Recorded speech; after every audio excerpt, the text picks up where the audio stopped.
Hello students, good evening. अब बेटा आ गए। हेलो गंगा, चेतना, चंचल और देखो कौन आया, सन्ना। काजल नहीं क्लास अटेंड कर रही है, काफ़ी दिन हो गए, क्या हो गया उसको? ओके, हाँ जी बेटा। चैप्टर हमारा कंप्लीट हो गया था लास्ट लेक्चर के अंदर, चैप्टर नंबर 14, और उसका नाम था basic concept of national income, यानी कि राष्ट्रीय आय की मूल अवधारणाएं। तो नेशनल इनकम के बारे में ही हम पढ़ रहे हैं, है ना, और उससे रिलेटेड हम नेशनल इनकम से रिलेटेड कुछ हमने बेसिक कॉन्सेप्ट किए थे, यानी कि राष्ट्रीय आय रिलेटेड से राष्ट्रीय आय से संबंधित कुछ मूल अवधारणाएं हमने पढ़ी थी। उसके अंदर अहम अवधारणा एक जो थी वो चक्राकार प्रवाह, सर्कुलर फ्लो ऑफ इनकम, आय का चक्राकार प्रवाह, सर्कुलर फ्लो ऑफ इनकम, वो हमने किया था, वो अच्छा था थोड़ा, है ना।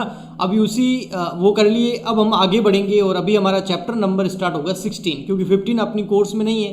15 कोर्स में क्यों नहीं है? क्योंकि कोविड-19 की वजह से उसको कम कर दिया है। तो 15 चैप्टर छोड़ के हम चलेंगे चैप्टर नंबर 16 के ऊपर, और जो चैप्टर नंबर 16 है वो है राष्ट्रीय आय का मापन, यानी कि मेजरमेंट ऑफ नेशनल इनकम। अब हम नेशनल इनकम को मापेंगे, हम नेशनल इनकम का क्या करेंगे? मेजरमेंट करेंगे, ठीक है। और ये हमारा चैप्टर नंबर कौन सा है? ये हमारा चैप्टर नंबर है 16, यानी कि 16वां। तो आइए मिलकर के इस चैप्टर को आगे बढ़ाते हैं। चैप्टर नंबर एक सेकंड बस, okay. Chapter number 16, measurement of national income या फिर राष्ट्रीय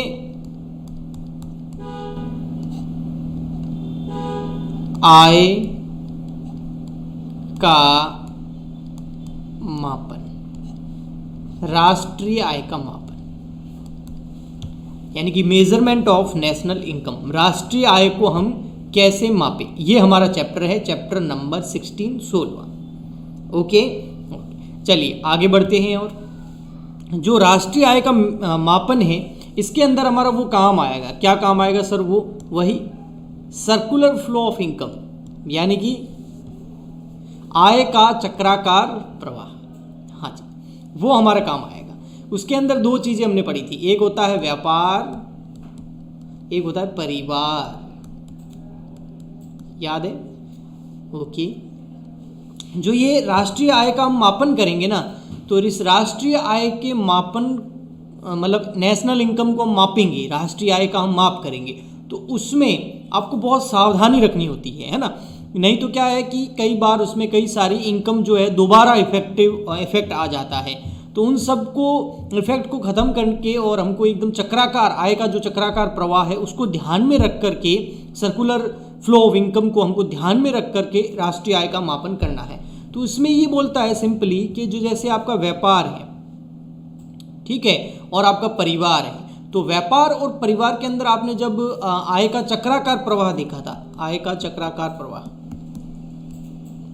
चक्राकार प्रवाह यानी कि सर्कुलर फ्लो ऑफ इनकम, आपने जब वो देखा था, तो आपने देखा था जब व्यापार के लिए कुछ भी खर्चा होता है ना, व्यापार कुछ भी खर्च करता है, तो परिवार के लिए वो क्या होती है? इनकम। व्यापार के लिए जब भी कुछ खर्चा होता है तो परिवार के लिए क्या होती है? वो इनकम। व्यापार खर्च करेगा तो परिवार के लिए क्या होगी? वह आय, इनकम, है ना। ओके। और जब परिवार कुछ खर्च करता है, जैसे वो मजदूरी वगैरह जो है ना, पूंजी लगाता है, उद्यमी, है ना, तो उसके अंदर जब ये खर्चा करता है परिवार, तो व्यापार के लिए क्या हो जाती है? आय। तो ये हमने पढ़ा था, आपको याद हो, आय का चक्राकार प्रवाह यही तो होता है, और क्या होता है? व्यापार अगर कुछ खर्च करेगा तो परिवार को इनकम होगी, परिवार कुछ खर्च करेगा तो व्यापार को इनकम होगी, तो ये चलता रहता है ना। यही आय का चक्राकार प्रवाह है। तो आपको इस आय के चक्राकार प्रवाह को ध्यान में रखकर ही राष्ट्रीय आय का मापन करना होता है। अब राष्ट्रीय आय का जब अपन मापन करेंगे तो इसके अंदर राष्ट्रीय आय का जब मापन करेंगे तो उसकी कुछ विधियां हैं, राष्ट्रीय आय का मापन करने के कुछ मेथड हैं। तो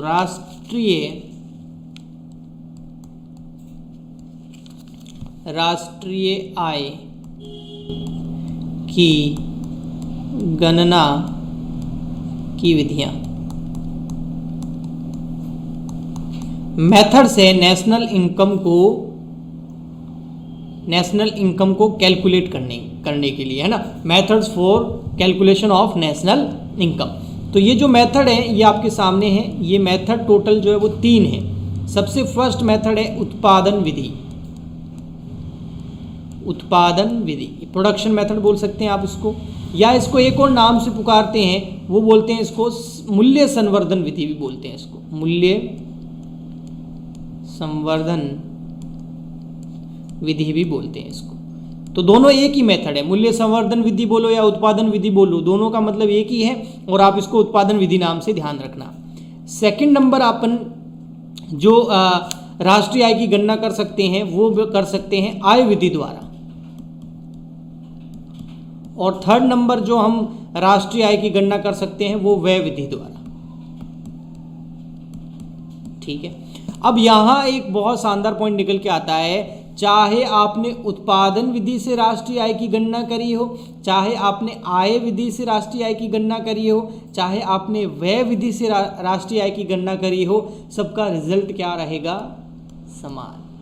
आप कोई भी मेथड लगाओ राष्ट्रीय आय की गणना करने में, सबसे राष्ट्रीय आय जो आएगी वो क्या आएगी? समान आएगी, है ना। कई बार फॉर्मूले होते हैं ना अल्टरनेटिव, ये लगाओगे तो भी रिजल्ट वही मिलेगा, वो लगाओगे तो भी रिजल्ट वही मिलेगा, वो लगाओगे तो भी रिजल्ट वही मिलेगा।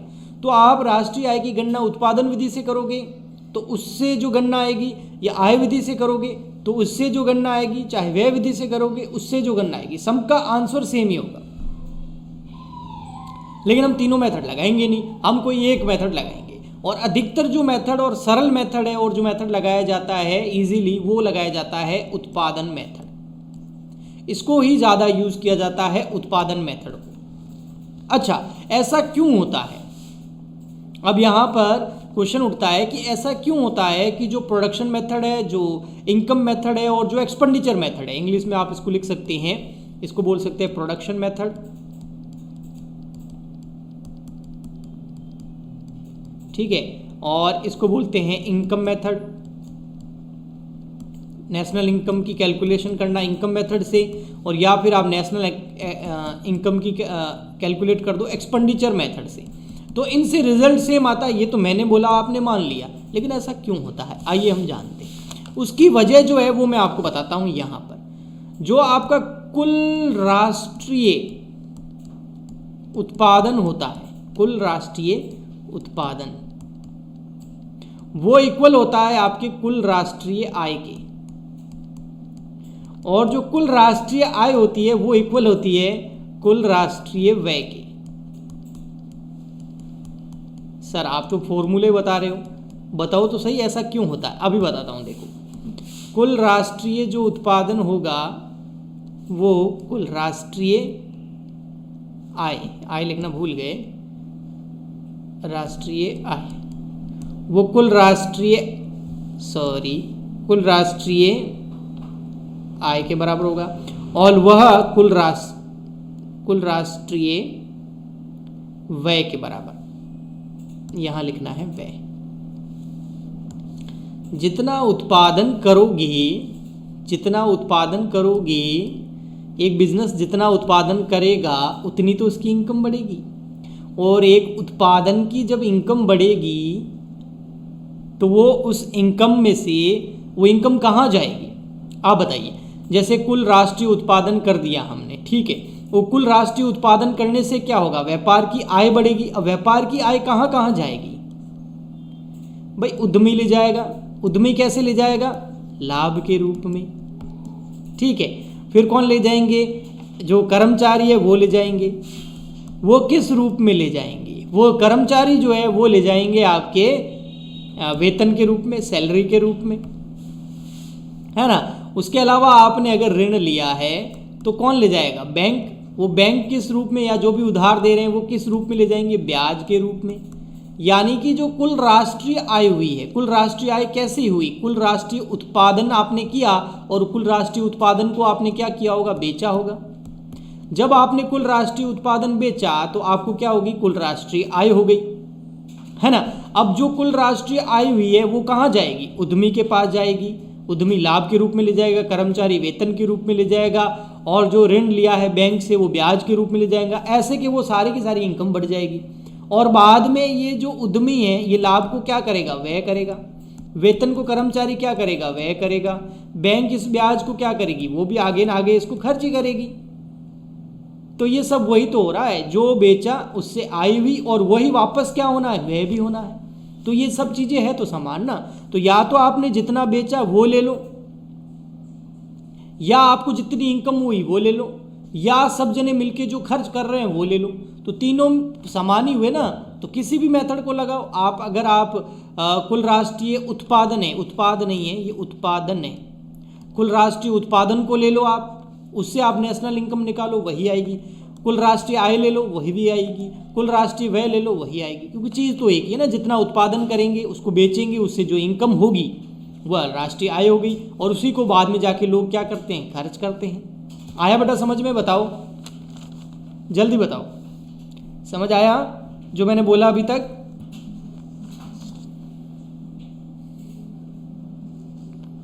अच्छे से आया समझ में?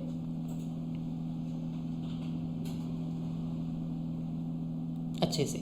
चलिए अभी आपकी बुक की तरफ चलते हैं और मैं थोड़ा सा वहां से आपको रीड भी करवा देता हूं जो अभी अपन ने पढ़ा है। ओके, हाँ चलिए बुक की तरफ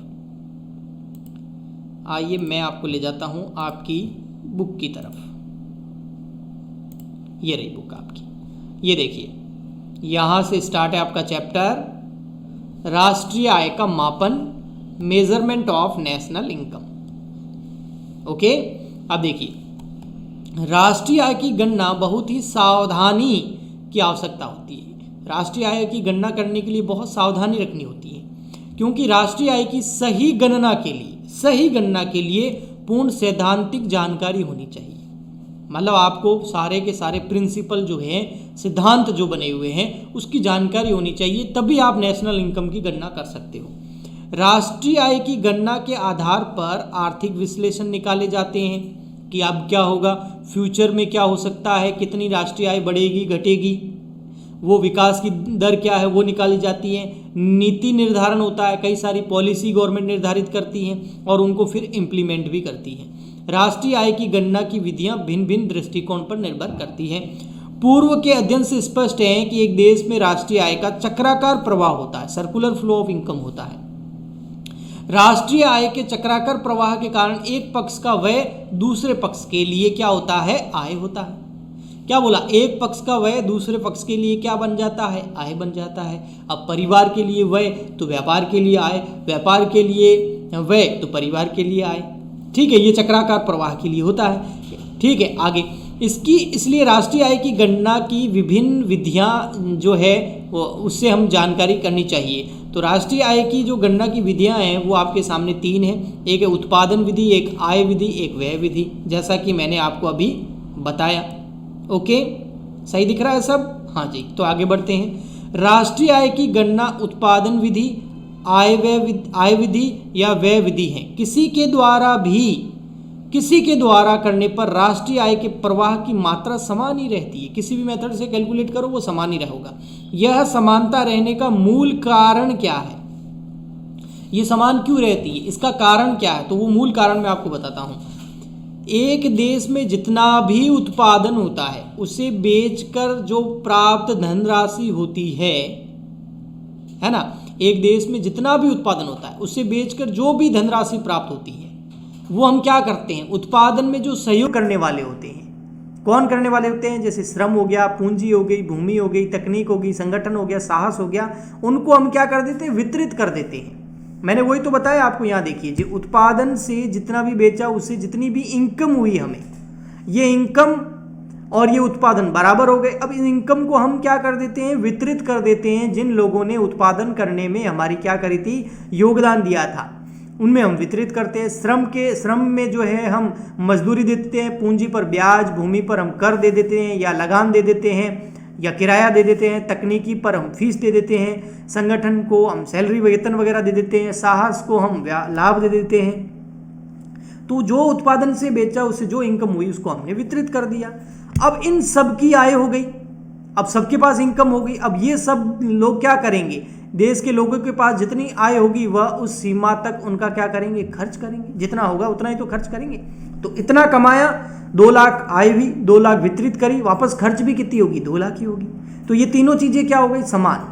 तो आप चाहे उत्पादन विधि लगाओ, आय विधि लगाओ, व्यय विधि लगाओ, सबका रिजल्ट सेम ही आना है, यहाँ लिखा हुआ है।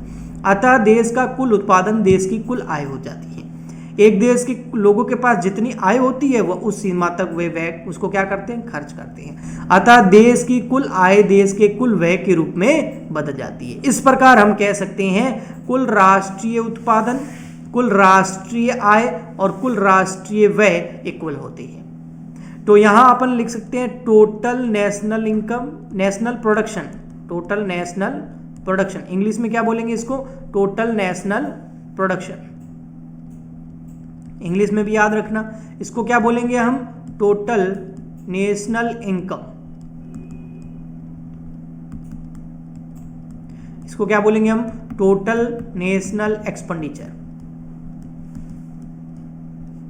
और ये सब क्या होते हैं, समान। आया बेटा समझ में, फटाफट बताइए। हाँ जी, ओके, यस सर, ठीक है, ये चैप्टर अच्छा है थोड़ा, है ना। हाँ चलिए आगे चलते हैं, हम आगे चलते हैं आपकी बुक की तरफ। और फिर यहां पर इन्होंने ये देखिए, ये ग्रॉस नेशनल प्रोडक्शन बोलते हैं, ग्रॉस नेशनल इनकम और ग्रॉस नेशनल एक्सपेंडिचर, इनके आगे ग्रॉस लगाते हैं, जिसकी वजह से ग्रॉस नेशनल प्रोडक्शन, इसको जो है शॉर्ट में क्या बोल देते हैं, फिर ये देखो मैं बता देता हूं आपको, शॉर्ट में इसको बोलते हैं फिर GNP। ये वर्ड काफी बार आता है, इसकी फुल फॉर्म पूछी जाती है। GNP की फुल फॉर्म क्या होती है, ग्रॉस नेशनल प्रोडक्शन। फिर GNP, GNI gross national income, और फिर GNE gross national expenditure. Okay, अब आगे हम एक एक मेथड को जो है यहां पर समझेंगे। तो आज की इस वीडियो के अंदर मैं आपको उत्पादन विधि के बारे में बताने वाला हूं, प्रोडक्शन मेथड के बारे में बताने वाला हूं। तो आइए देखते हैं, ये रहा आपका उत्पादन विधि। अधिकांश देशों की राष्ट्रीय आय की गणना उत्पादन विधि से ही करते हैं। अधिकांश देश अपने नेशनल इनकम, राष्ट्रीय आय की गणना किस विधि से करते हैं, उत्पादन विधि से ही करते हैं। यह राष्ट्रीय आय की गणना की सबसे सरल विधि है। तो आपको अगर एग्जाम में क्वेश्चन पूछे कि राष्ट्रीय आय की गणना की सबसे सरल विधि कौन सी है, तो आप क्या लिखोगे, उत्पादन विधि। ठीक है, किसी भी देश की राष्ट्रीय आय की गणना उत्पादन विधि से करने के लिए कृषि, खनिजों और उद्योगों एवं विभिन्न सेवाओं एवं क्षेत्रों से उत्पादित अंतिम उपभोग्य वस्तु एवं सेवाओं को शामिल किया जाता है।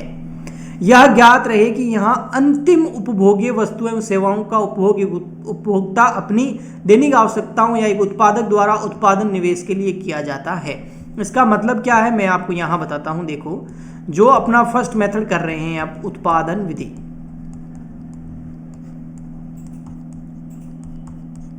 ठीक है। अब उत्पादन विधि के अंदर क्या है, उत्पादन विधि के अंदर सबसे फर्स्ट अधिकांश देश इस विधि का उपयोग करते हैं। अधिकांश देश इस विधि द्वारा राष्ट्रीय आय की गणना करते हैं।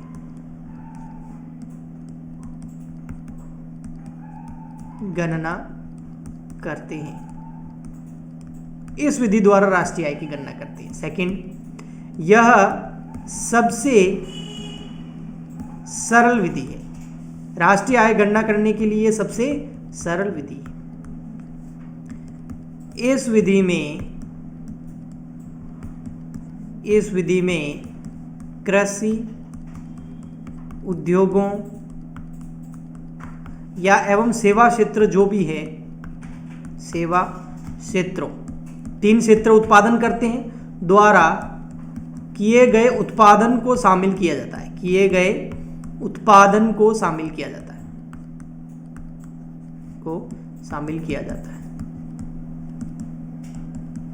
किया जाता है। ऐसे आपको नोट्स बनाने हैं, ठीक है। और फिर ठीक है, इस विधि में कृषि, उद्योग एवं सेवा क्षेत्रों द्वारा किए गए उत्पादन को शामिल किया जाता है। और लास्ट, इसमें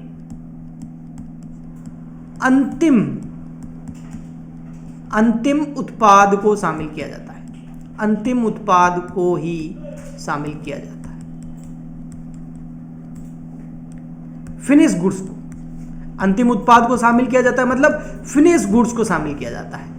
अब फिनिश गुड्स का हम दो जगह यूज कर सकते हैं। फिनिश गुड्स जो होते हैं उसका हम दो जगह यूज कर सकते हैं। फिनिश गुड्स का दो जगह कहां यूज कर सकते हैं बेटा? एक हम फिनिश गुड्स का यूज कर सकते हैं कंजम्पशन के लिए, यानी कि उपभोक्ता उसका यूज करता है, और दूसरा कुछ कंपनीज या कुछ जो उत्पादन वाले हैं वो क्या करते हैं, उसको यूज करते हैं। जैसे जो है मशीन एक फिनिश गुड्स है, लेकिन जो जितनी भी फैक्ट्री है उन मशीन्स को ले जाती है और वहां पर उसका उपयोग करती है, तो वो भी फिनिश गुड्स है। वो जो मशीन है वो फिनिश गुड्स है, उसका उपभोक्ता उसका उपयोग ना करके व्यापार कर रहा है, लेकिन है तो फिनिश गुड्स ना, वो उसको आगे बेचेगा थोड़ी, वो उसका यूज ही करेगा। तो वो अंतिम उत्पाद जो आगे वापस रीसेल नहीं होने वाले हैं उनको ही शामिल किया जाता है। ऐसी वस्तुएं जो आगे से आगे फिर उससे उत्पादन और बढ़ेगा, कोई उसको खरीदेगा फिर उत्पादन करेगा, तो उनको यहां शामिल नहीं किया जाएगा। ओके बेटा, समझ आया? जल्दी बताओ। हेलो, जल्दी बताओ बेटा, फटाफट। यस सर, ओके, हाँ सर। चलिए फिर आगे चलते हैं, आगे आपकी बुक की तरफ चलते हैं। और क्या लिखा हुआ है उस बुक के अंदर? तो और आप देखेंगे तो यहां लिखा हुआ है राष्ट्रीय आय की गणना हेतु उत्पादित अंतिम उपभोग्य वस्तुएं एवं सेवाओं की एक विस्तृत सूची बनाई जाती है। क्या बनाई जाती है? एक अंतिम उत्पाद एवं सेवाओं की सूची बनाई जाती है, सूची बनाई जाती है। और मैं आपको ये सिखा रहा हूं इस क्लास के अंदर कि ऐसे नोट्स बनाए जाते हैं। नोट्स जो बनते हैं ना वो ऐसे बनते हैं बेटा। ओके, हाँ, आगे है उत्पादित अंतिम उपभोग्य वस्तुएं और सेवाओं की सूची में प्रत्येक वस्तु का नाम होता है, उत्पादन मात्रा होती है, बाजार में प्रचलित कीमत क्या हो उसका उल्लेख होता है।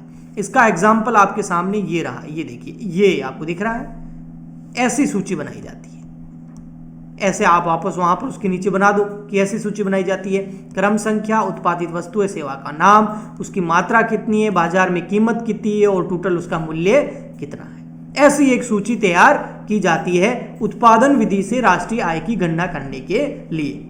ओके, इसके अलावा जो आगे लिखा हुआ है वो देखना आप, अंतिम उपभोग्य वस्तुएं सेवाओं की मात्रा, वो आगे आपको समझ में आ गया। कुछ वस्तुओं एवं सेवाओं की प्रकृति अंतरिम एवं मध्यवर्ती की होती है। कुछ सर्विसेज या कुछ वस्तुएं ऐसी होती है जो फाइनल प्रोडक्ट नहीं होता है, वो WIP होता है, वर्क इन प्रोग्रेस हो सकता है, या अंतरिम वस्तु होती है, मध्यवर्ती वस्तुएं होती है। अंतरिम या मध्यवर्ती वस्तुओं एवं सेवाओं को उत्पादन प्रक्रिया में काम लेती हैं।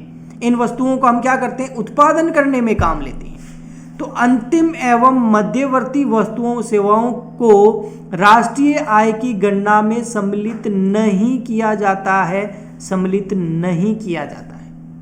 अंतरिम एवं मध्यवर्ती वस्तुओं सेवाओं को सम्मिलित किया जाने पर राष्ट्रीय आय की दोहरी गणना होती है और भ्रामक गणना हो जाती है अगर आप अंतरिम या मध्यवर्ती वस्तुओं सेवाओं को शामिल करेंगे तो आप लिख सकते हैं अंतिम एवं मध्यवर्ती वस्तुओं एवं मध्यवर्ती वस्तुओं को राष्ट्रीय आय की गणना में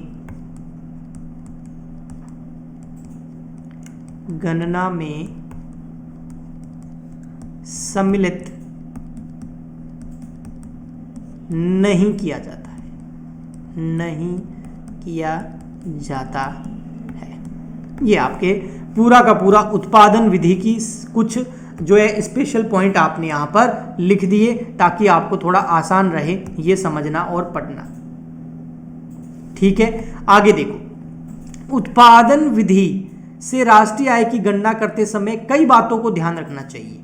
राष्ट्रीय आय की दोहरी या अनेक बार होने वाली भ्रामक गणना से बचने के लिए केवल अंतिम उपभोग्य वस्तुएं एवं सेवाओं के मूल्यों को योग को ही शामिल करते हैं। जो अंतिम वस्तुएं बेचते हैं उससे जो उत्पादन जो हमने बेचा उसका जो मूल्य है उसको ही शामिल करेंगे।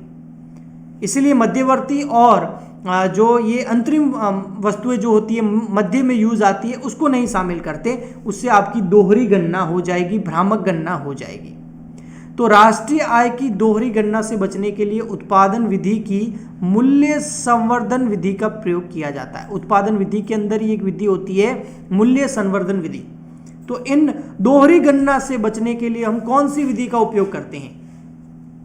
उत्पादन विधि से राष्ट्रीय आय की गणना करने के लिए दोहरी गणना से बचने के लिए कौन सी विधि का प्रयोग किया जाता है? तो उत्पादन विधि की मूल्य संवर्धन विधि का प्रयोग किया जाता है। मूल्य संवर्धन विधि के द्वारा प्रत्येक चरण पर उत्पादन का सही मूल्य ज्ञात किया जाता है और सकल राष्ट्रीय उत्पादन का सही मूल्य ज्ञात करने के लिए उत्पादन के मूल्यों में से उत्पादन के साधनों पर किए गए खर्चों को घटा दिया जाता है। ओके, तो आज के इस लेक्चर के अंदर इतना ही। कल के लेक्चर के अंदर मैं इसमें आपको आगे और अच्छे से समझाऊंगा और आगे हम इस चैप्टर को बढ़ाएंगे। ठीक है बेटा, तो हम मिलते हैं कल। आज के लिए इतना ही। ये जो PDF है ये वाला, ये आपको स्टडी मटेरियल के अंदर मिल जाएगा लाइव क्लासेस वाले स्टूडेंट को। जो रिकॉर्डेड देखते हैं बेटा, आप लोग तो क्लास को पॉज करके नोट ही कर लेना, क्योंकि उसके अंदर ऐसा फंक्शन नहीं है।